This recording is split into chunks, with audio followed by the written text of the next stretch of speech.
Oh.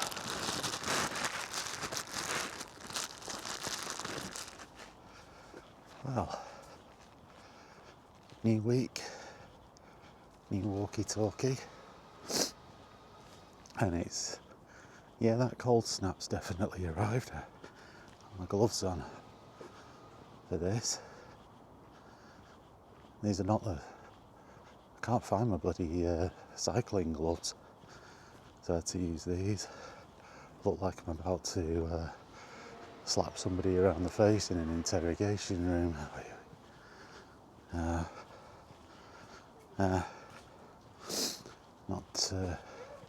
Not great. Not great at all.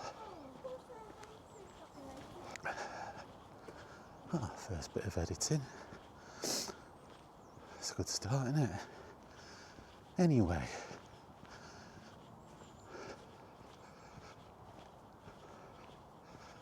We'll start from here.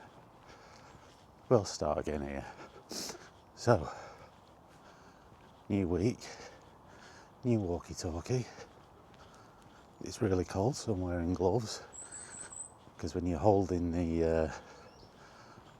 this camera,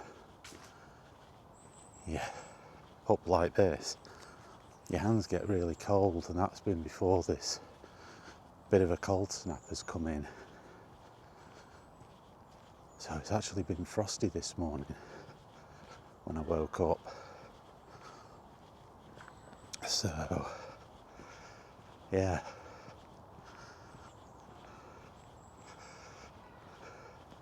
Oh, hello, cat. You don't look like you give anything approaching a shit. That's great. You do you, bud.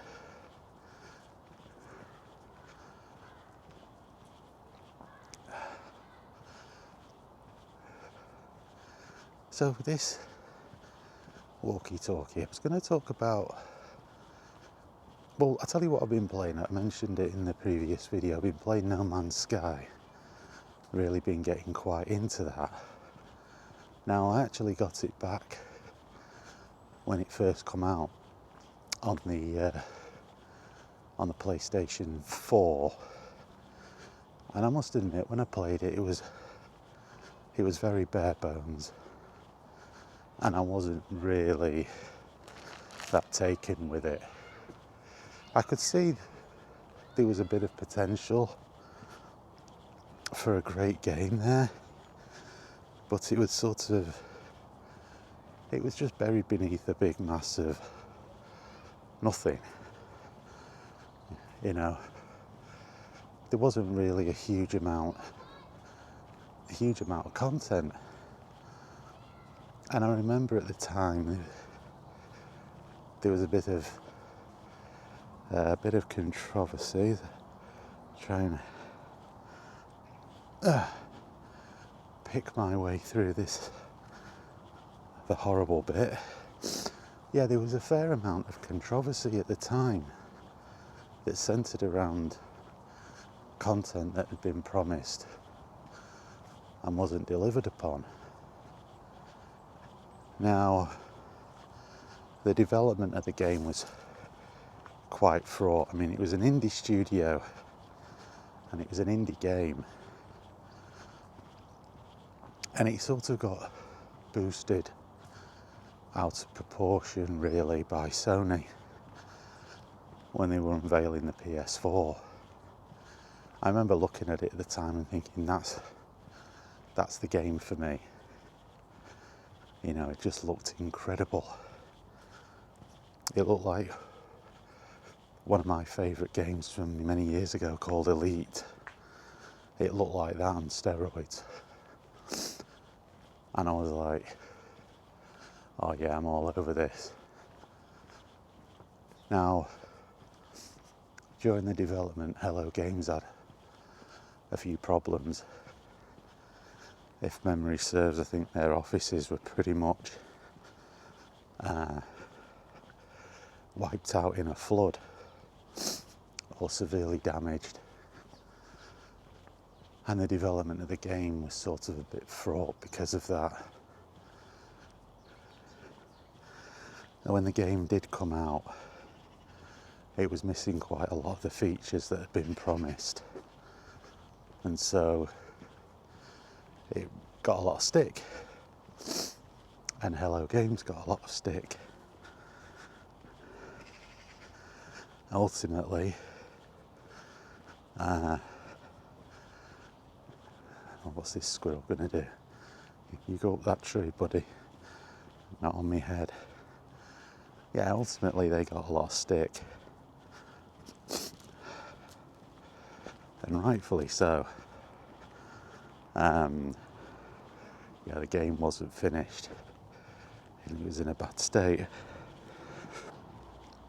But years down the line now, when you play it, it's totally different. You know, it has been fixed. And there's a lot of content that they've added in above and beyond. They've gone above and beyond. But anyway, I have to take my glove off to do this now. We'll carry on with this and this subject in the park. So I will see you then.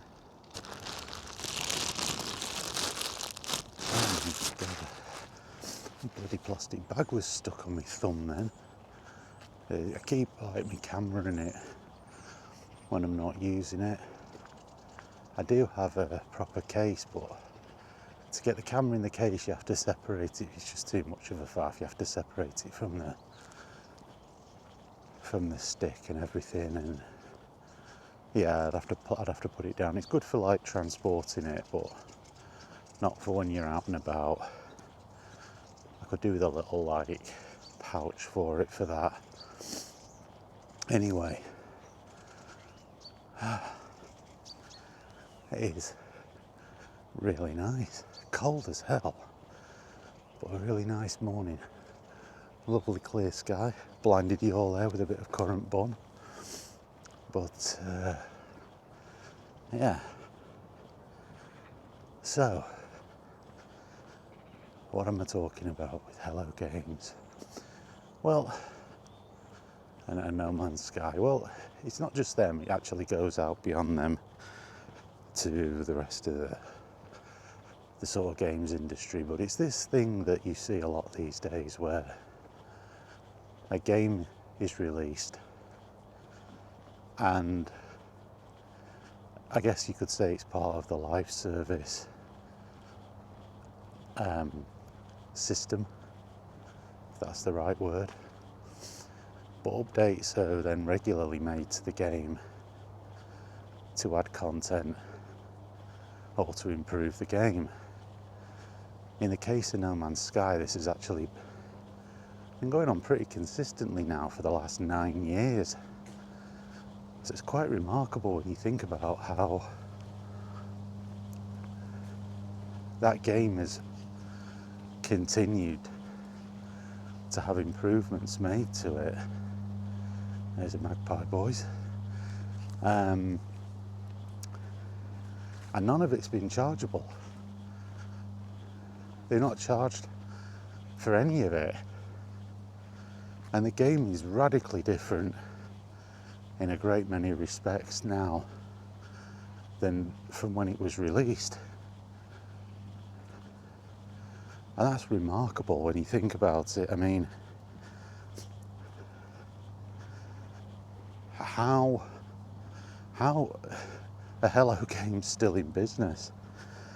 Because they've pretty much worked on bringing No Man's Sky up to a level that I think he's kind of gone beyond what they even said it was going to be.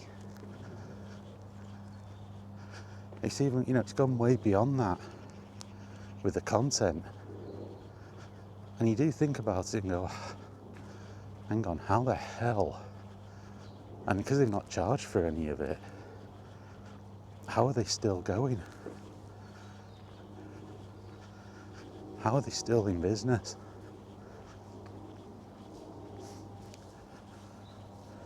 Like they should have gone. And I think it must be because people are still buying the game.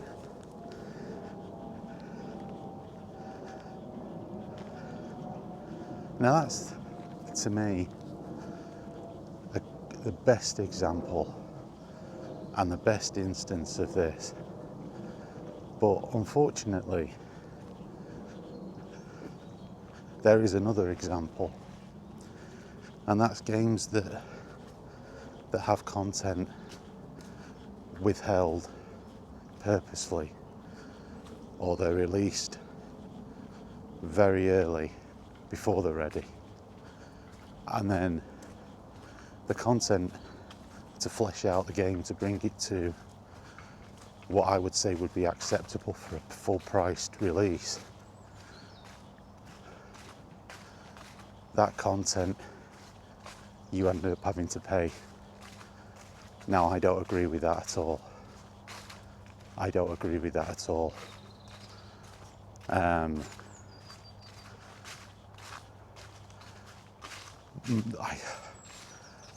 Now, the example I'm going to give here could be slightly contentious,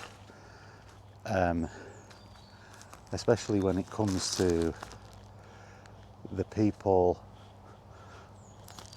in the industry, or people, the gamers that play these type of games, and will go, yeah, but that's pretty much a mechanic that exists within that type of game. And that, the example I'm going to give, as I've just put my glove back on, that example I'm going to give is Le Mans Ultimate. Now, every piece of content for tracks and cars that in my view should have been in the game, because it's an officially licensed World Endurance Championship game. Okay, that content should have been in the game when it launched. That content, that content should have also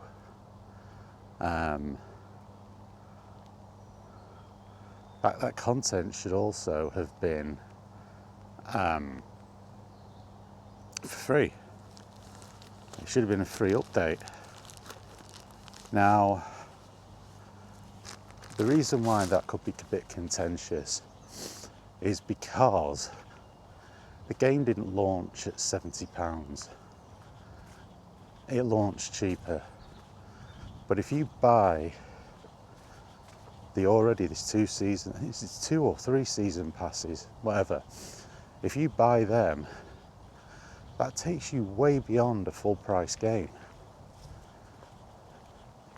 when you add it all up. I mean, yeah, okay. If it's in the Steam sale, you're going to save money.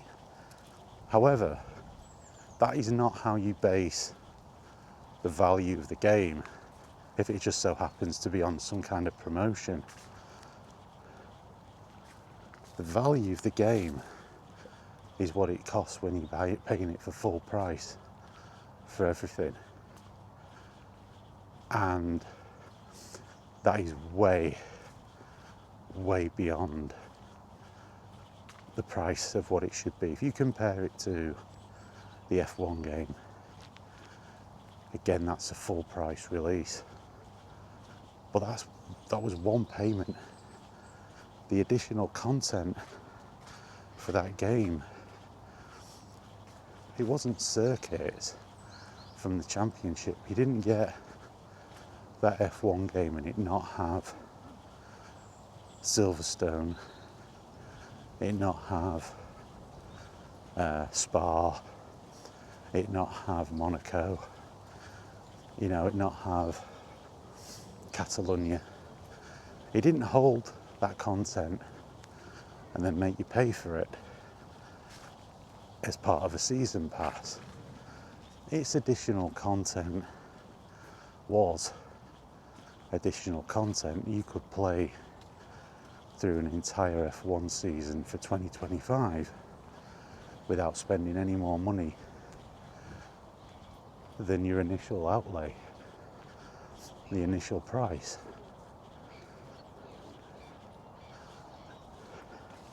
My point with Le Mans is the game wasn't finished when it launched. It wasn't finished when it launched. And now they're charging you basically for them to finish the game. You could go and say, well, yeah, but it's a different model. They're a small indie studio. They're not got the backing of an Electronic Arts, and I understand that, which is why I say it's contentious, but it doesn't change. It doesn't change things. You went ahead and bought the license for this. You went out there and got the license for this game. It's not incumbent, therefore, on on the gamers to continuously finance you finishing off the season, and we still don't have a single player.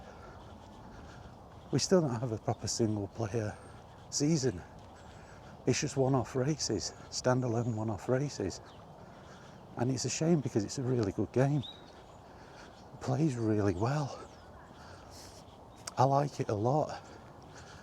It plays fabulously, even with a controller. It plays well, but they've not released a full game and then they're charging you, and I don't think that's on. I don't think that's on at all, and that's my point, really. My point is that it shouldn't be like that. It shouldn't be like that. Oh, I can't. My touchscreen goes into some kind of weird standby, and normally I just tap on it to bring it back on so I can actually see what I'm pointing the camera at, see what I'm shooting. But it's obviously requires a human touch, heat from your fingers, because when I do it with my gloves it's not registering it, so I have to keep taking my glove. This is why I need my cycling gloves, because they're fingerless, so they keep like 3/4. It's just like your fingertips are exposed, which would be ideal for doing this, but I don't know where the hell they are.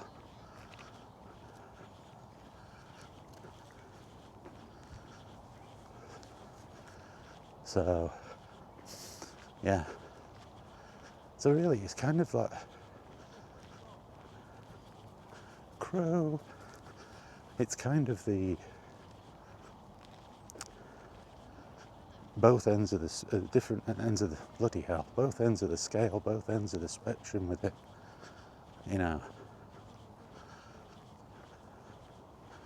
You've got both.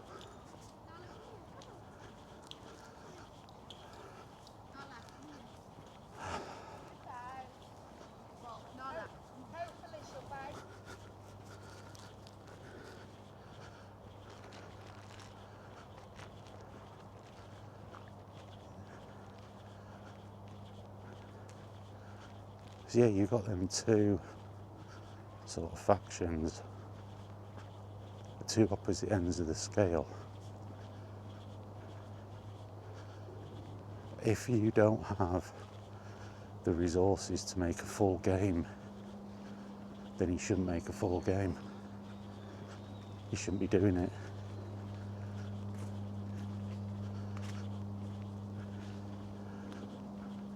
The issue that I have with it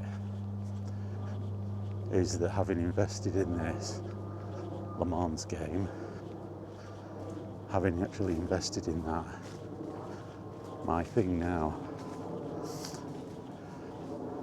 is that, are they just going to do one with my money and an unfinished game?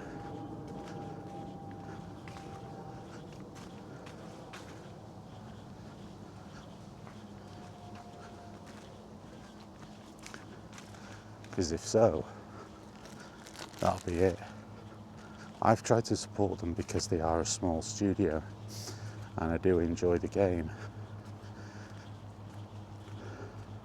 But I won't be investing any more money, and I sure as hell won't be paying for the single player. If they do that, they then charge you for the single player season, a proper season, a proper single player. I'll be uninstalling it and I will be changing my review to the lowest rating on Steam, because that will be disgusting. Because as it stands, that is not an official World Endurance Championship game, because there is no single player World Endurance Championship in that game right now. It's just a series of individual races. So there will be no way will I be paying for something that technically I should have already paid for. And I think that will kill the game. I think there's a lot of people, when I go on the Steam forum for it, there's a lot of people unhappy. The other thing as well, that isn't the only buying the season pass to get the content isn't the only method of doing it. They also have a subscription model, which I will never pay for. I am absolutely against that. I tried that once with World of Warcraft. I did it for a couple of years and just found out that what I was paying a month, I wasn't, on top of what I pay for the game and its content, I wasn't getting usage out of it. I'm not paying a subscription model to play a game where, you know, over the course of a period of time that you play it, you've probably bought and paid for that game over and over again.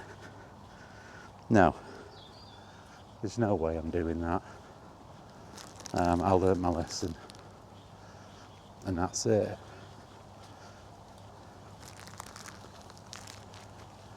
So yeah,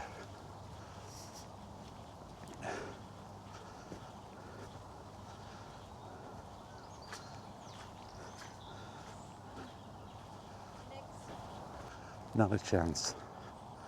Not a chance. So it brings up, this is sort of the groundwork for what I want to talk about. It seems inevitable that in an age of always online connectivity, that gaming has forced upon gamers, in order to be able to control when, where, and how you play games. It seems to be becoming more commonplace, doesn't it? Even in single player that has no online requirement. You know, we're still getting it. We're still being forced into having to go online.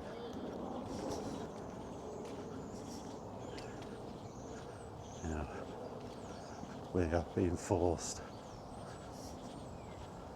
into a way of playing games that nobody wants. Who wants to be online all the time when you're playing single player? No one.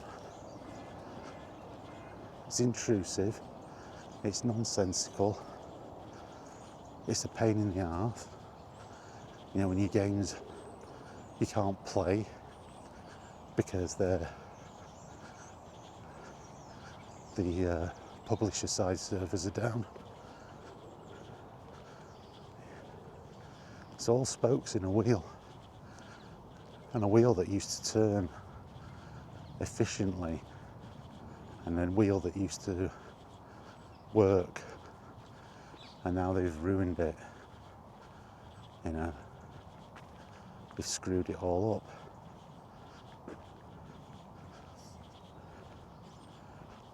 And whatever fake crap they come out with as the reasons why, it is fake, it is a load of crap, and there is no reason for it. You do not need to be online to play a single player game, period.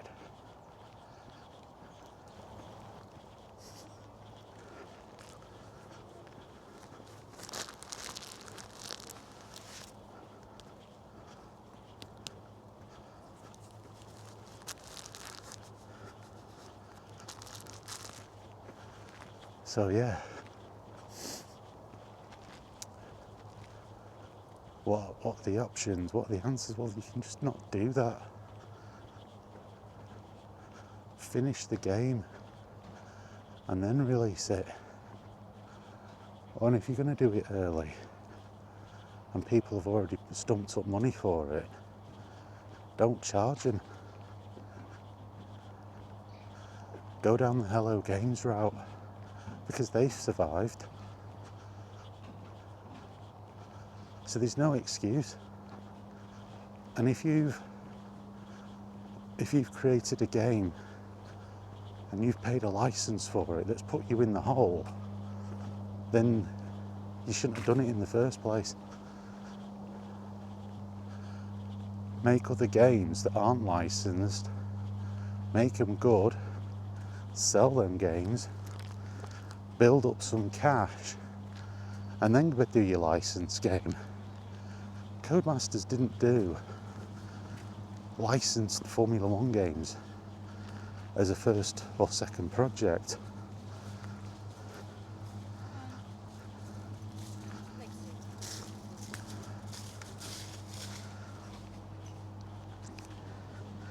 EA made a huge amount of money making their own games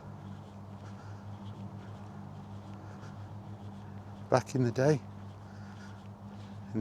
throughout the 80s into the 90s. Desert Strike, Road Rash, they weren't licensed games.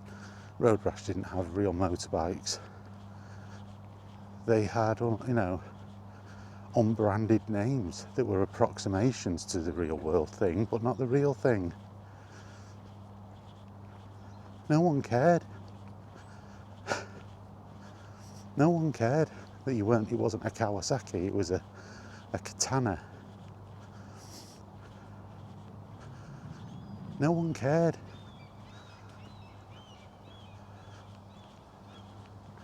What people cared about was the game and how good it was and how well it played and how much of a great time people were having when they were playing it.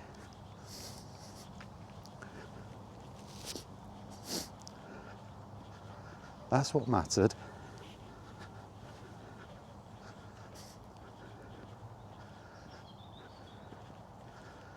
Build it up, then do your license game. EA did, back in the 90s and early 2000s, Electronic Arts did licensed World Superbike game. And before Codemasters, they even did their own licensed F1 game for a period of time.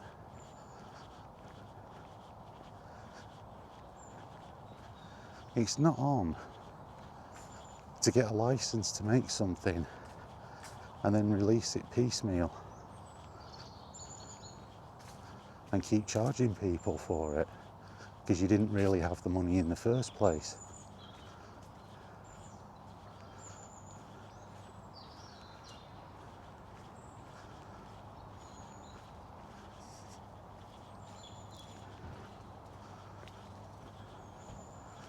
And the thing with that is that's what really has made gamers irate, and why, to be honest with you, even though you have an example of it done fairly with Hello Games,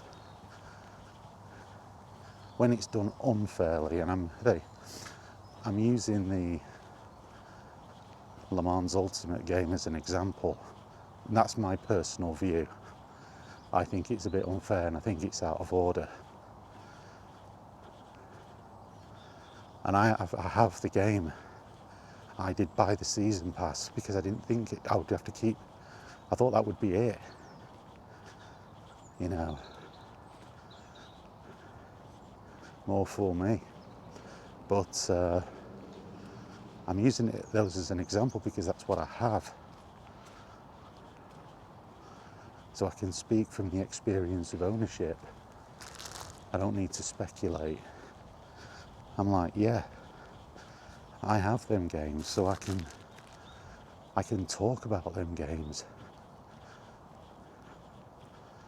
If I didn't have them games, then I wouldn't be able to speak with any degree of, knowledge.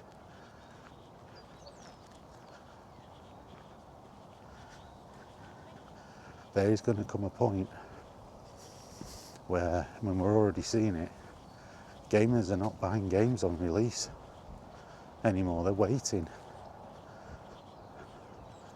They're waiting for the games to come on the sale.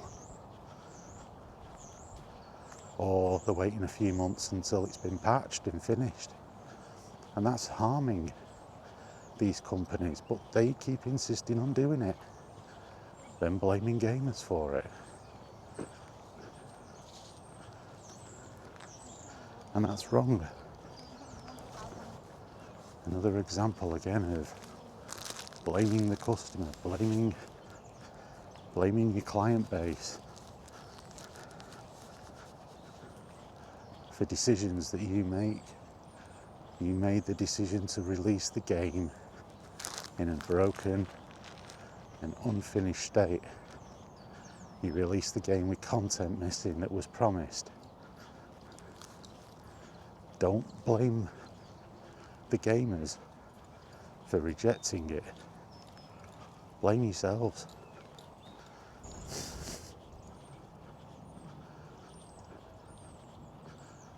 Anyway,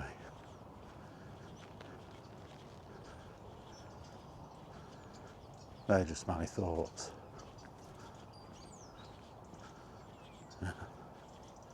I'm sure people have a different view.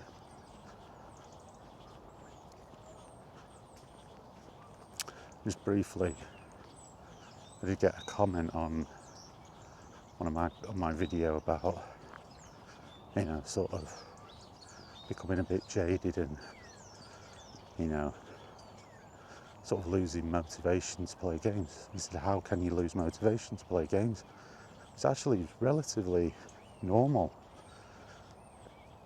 If you've been playing it for quite a lot and playing games for the number of years that I have, you are going to have lulls.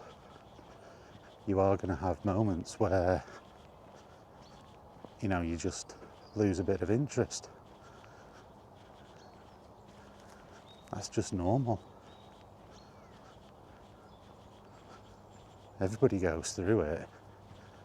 Certainly as you get older.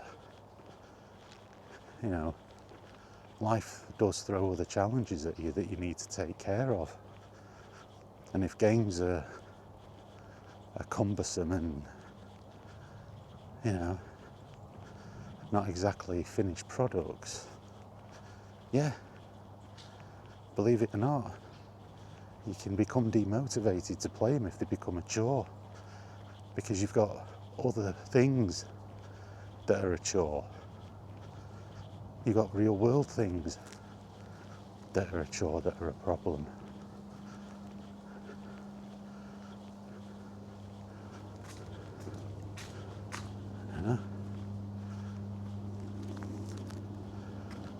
I don't know, if that answers the question or not, but that is how you be demotivated. It's just what it is.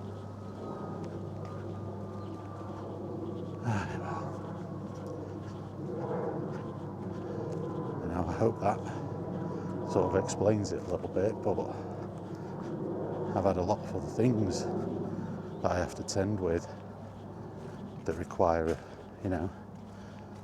attention, and when you're years in to this stuff, playing games for years, and You've experienced them at their best.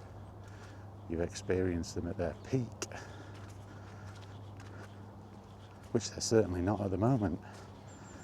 You know, when you've enjoyed games because they've been plug and play.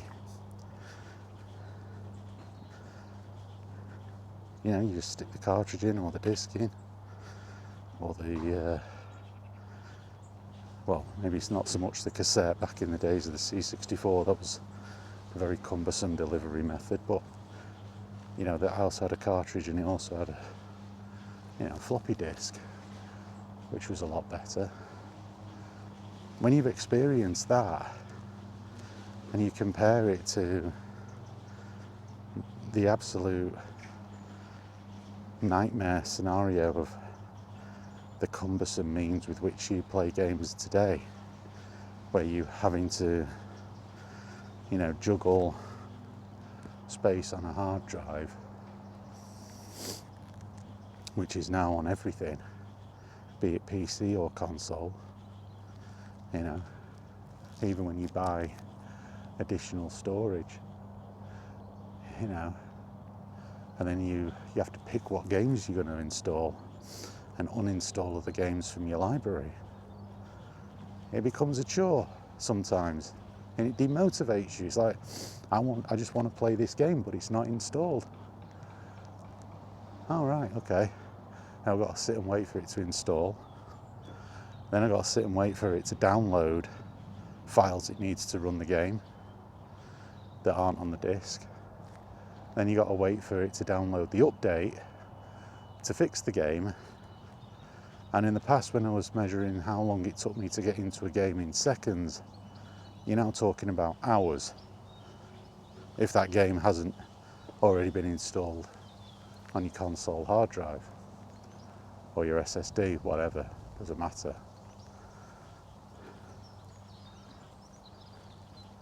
So yeah, motivation can be an issue. And I hope that answers the question. And these are always personal. I don't speak for anyone. I speak for myself. If that doesn't bother you, and you can maintain that level of motivation to keep playing the game despite the fact that you've had to sit and wait for an amount of time, and before you ask, yes, I do have full fibre, high-speed broadband, for, you know, they wheel out the usual caveats or reasons why you're wrong. Oh, just get this. Hey, just noticed, the thing's gone, hasn't it? The little brick house thing has been removed. Oh well, just noticed that. Yeah, you know, like I say, I mean, it's caveats like that don't count, because yes, I do have everything in place. It's as good as it'll get, and it's still rubbish in terms of having to wait.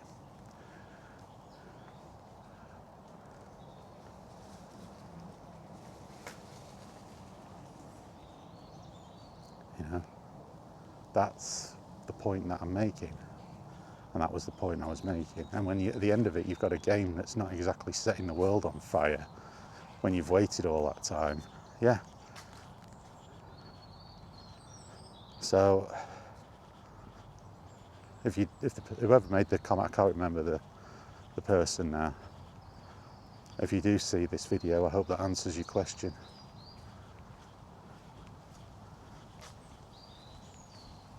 And yeah, it can come with age. But I think I did explain it in the video itself. Maybe not well, but I did offer an explanation. I usually explain my thoughts. I don't just generally stick them out there without an explanation. So yeah. Oh. I need to keep taking these gloves off is for the birds. Well, I think we'll call it there. I think I'm probably about 40 minutes or so in total. Yeah, I think I'll call it for today. and pop to the shop, get myself something for my dinner, tea tonight, and get editing this. There's quite a few people coming in here now. So yeah, thanks for watching, and tomorrow, unless something does happen with the games industry, it'll probably be another